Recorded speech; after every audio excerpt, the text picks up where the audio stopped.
My wife, Jane, cheated on me with this guy from her office, Chad. I found out when she forgot to log out of her Facebook on our laptop, and boom! There it was, a message from Chad. Instead of losing it right then and there, I decided to keep my cool.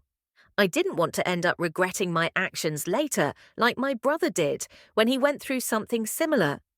I wanted revenge, sure, but not just any revenge. I wanted it to hit them both hard. So I reached out to Chad's wife, Sarah, on Facebook. And you know what? She was surprisingly cool about it. She didn't freak out. She wanted revenge, too. Together, we hatched this wicked plan. Sarah suggested we go on a double date but make sure Chad and Jane saw us cheating, too. It was like hitting them with a double whammy of revenge. At first I wasn't sure, but the more I thought about it, the more I liked the idea. We spent days planning, trying to figure out when Chad and Jane would meet up. Finally, we discovered it would be at this fancy bar on Friday night. So when Jane said she was going out with a friend and Chad said he was going axe throwing, yeah, strange excuse, I knew it was go time. I acted all normal until Jane was safely out of the driveway. Then I sprang into action, picking up Sarah and getting ready to blow our cheating spouses' minds. We dressed to impress, feeling a mix of nerves and excitement about what was about to go down. We arrived at the bar early, trying to act casual while keeping an eye out for Jane and Chad. As the minutes ticked by, tension mounted. Then, finally, we spotted them. Jane and Chad, looking all cozy in a dimly lit corner. Sarah and I exchanged knowing glances before putting our plan into action. We sauntered over to the bar, pretending not to notice them. But just as we ordered our drinks, we accidentally bumped into each other, spilling our drinks all over ourselves. The look on Jane and Chad's faces was priceless. Shock, confusion, guilt, all rolled into one. As we pretended to console each other, Sarah and I couldn't help but smirk. This was it, our moment of revenge. For the rest of the night, we played it up, laughing, flirting, and making sure Jane and Chad saw every moment of it. By the time we left, they were visibly shaken, and we knew our plan had worked perfectly. As Sarah and I drove home, basking in the sweet taste of victory, I couldn't help but feel a sense of satisfaction. Sure, what they did hurt, but this was justice served. Cold, and it felt damn good. Nervousness, sadness, and frustration all flooded over me, but the rush of adrenaline kept us moving forward on our path to revenge. When we reached the bar, we spotted Jane and Chad tucked away in a cozy corner, laughing and flirting. My heart pounded as Sarah and I walked over to a nearby table, just far enough away to not be immediately noticed, but definitely visible from their spot. We held hands, trying to appear normal, and ordered some drinks and appetizers, sneaking glances at them until they finally noticed us. Their reaction was priceless. Their eyes widened, and they looked utterly shocked, like they'd seen a ghost. Sarah quickly whispered that they saw us and suggested that I kiss her. At first I couldn't even fathom it, but then I gave in, planting a long, passionate kiss on Sarah's lips, fueled by our shared anger. Peeking through my fingers, I could see them in a frenzy of emotions, furious, exposed, confused.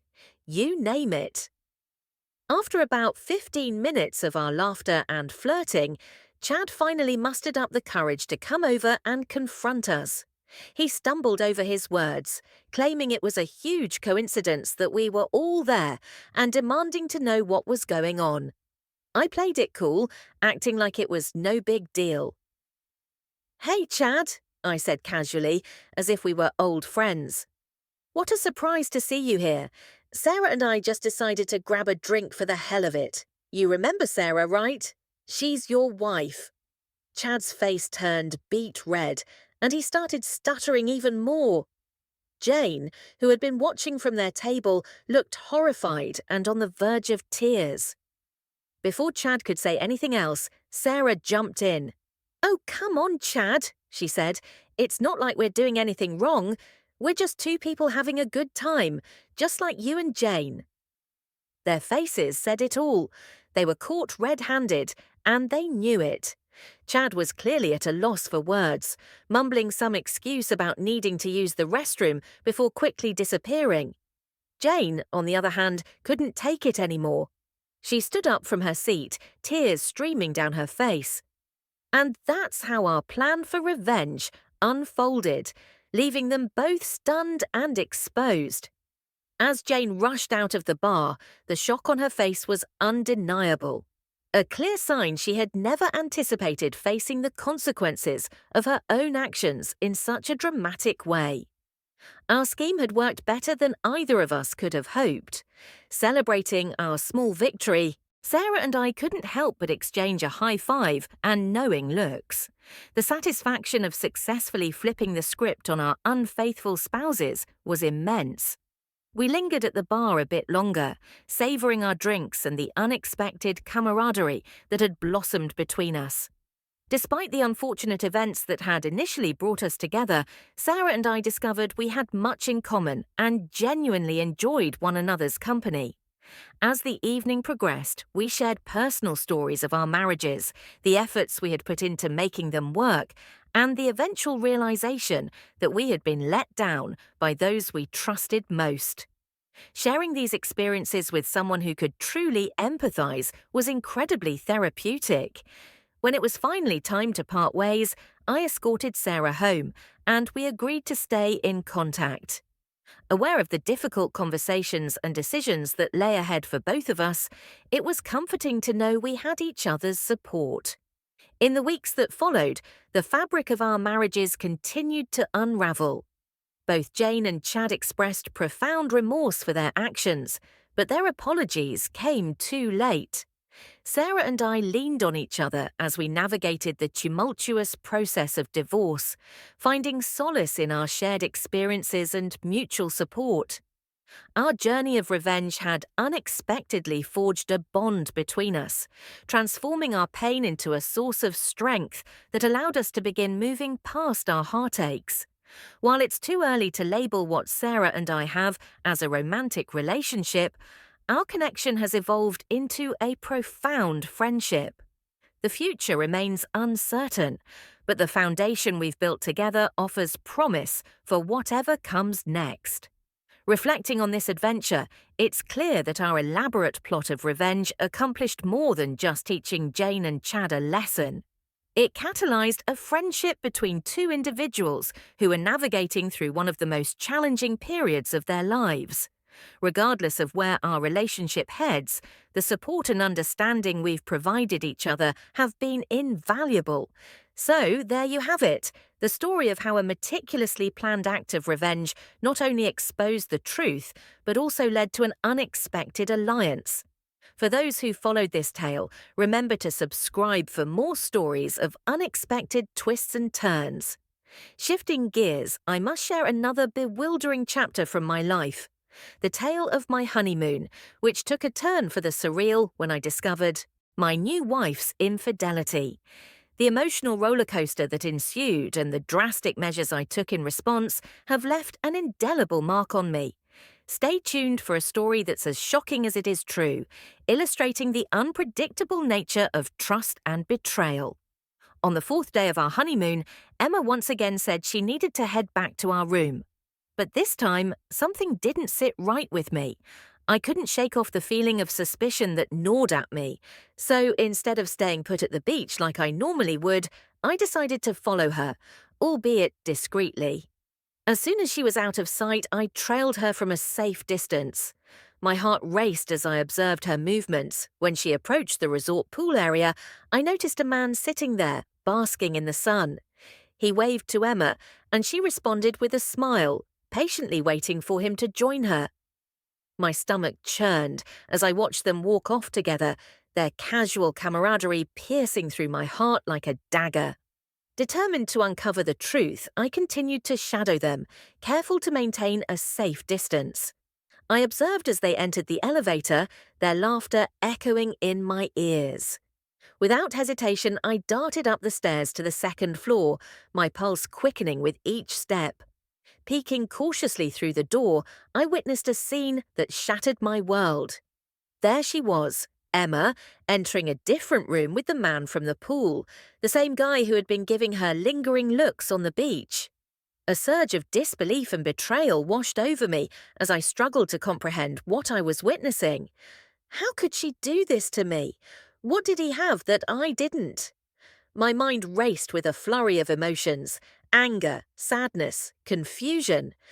But amidst the turmoil, a steely resolve began to take hold. I knew I had to act, and act swiftly. The last thing I wanted was a public confrontation that would only serve to escalate the situation. With a heavy heart and clenched fists, I retreated to our room, my thoughts consumed by a singular purpose. Packing our belongings with a sense of urgency, I made the decision to sever ties with Emma completely. I snatched both room keys, leaving her with nothing but her swimsuit and ID. As I made my way to the front desk to check out, my hands trembled with a mixture of rage and sorrow. I left her ID with the receptionist, anticipating her eventual arrival to reclaim it. It was a calculated move, a final act of defiance in the face of betrayal. Stepping out into the parking lot, I felt a surge of adrenaline coursing through my veins. The weight of my decision bore down on me heavily, but I knew it was the right one. Climbing into our car, I embarked on the long journey back home, leaving Emma behind to face the consequences of her actions. Days later, after I had moved out of our apartment, Emma's mother reached out to me, her voice laced with anger and disappointment. She berated me for my actions, but deep down, I knew I had made the only choice I could live with. After I left, Emma's mother called me to give me an earful about what her daughter had to endure just to get back home. It turns out Emma was in a total panic when she realized I was gone. She desperately tried to get back into our room, only to find herself locked out with no clothes, no money, and no way to contact me. I even took her cell phone. Emma then tried to reach me from the hotel lobby phone and begged the staff to let her into the room. Eventually, they relented, but all she found was an empty room. I had taken everything. With no other option, Emma had to swallow her pride and call her parents to explain the situation. After countless questions about what could have prompted my actions, Emma finally confessed to cheating with a guy at the hotel. Her parents were understandably furious, but they wired her money so she could buy some clothes and rent a car to drive back home. I couldn't care less about her suffering at the time, and honestly, I still don't. Emma's ordeal didn't end there. The rental car she got turned out to have a faulty gas gauge, and she ran out of gas in the middle of nowhere. Stranded on the side of the road, she had to call for roadside assistance and wait an hour for them to arrive and fill her tank. It must have been a humbling experience for her, but frankly, she deserved it. By the time Emma got back to our apartment, I had already moved out with the help of my buddy. I packed my things in record time and left without leaving a note.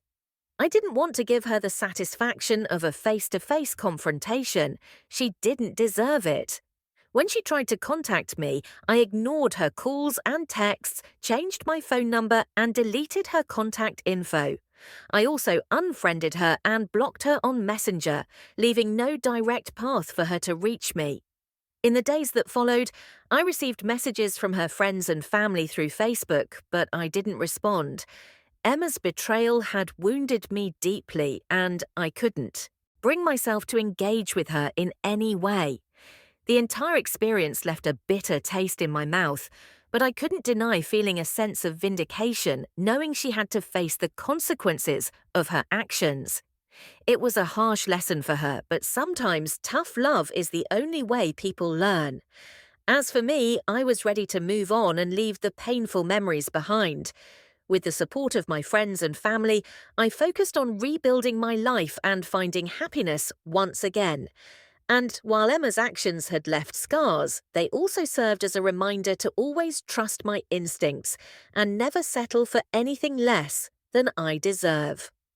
Some people were really upset with me for what I did, and they let me know about it. But there were also a bunch of folks who got where I was coming from and showed me a lot of kindness and understanding. I didn't get back to any of them, though. Even with all the noise, I felt sure in my gut that walking away was the only thing I could do. After Emma broke my trust like that, there was just no way to patch things up. A couple of weeks after everything went down, I got this long letter from Emma.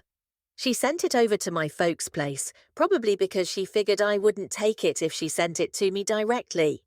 The letter was full of her saying she was sorry and trying to explain why she did what she did. She said it was just a one-time mistake and that she really did love me.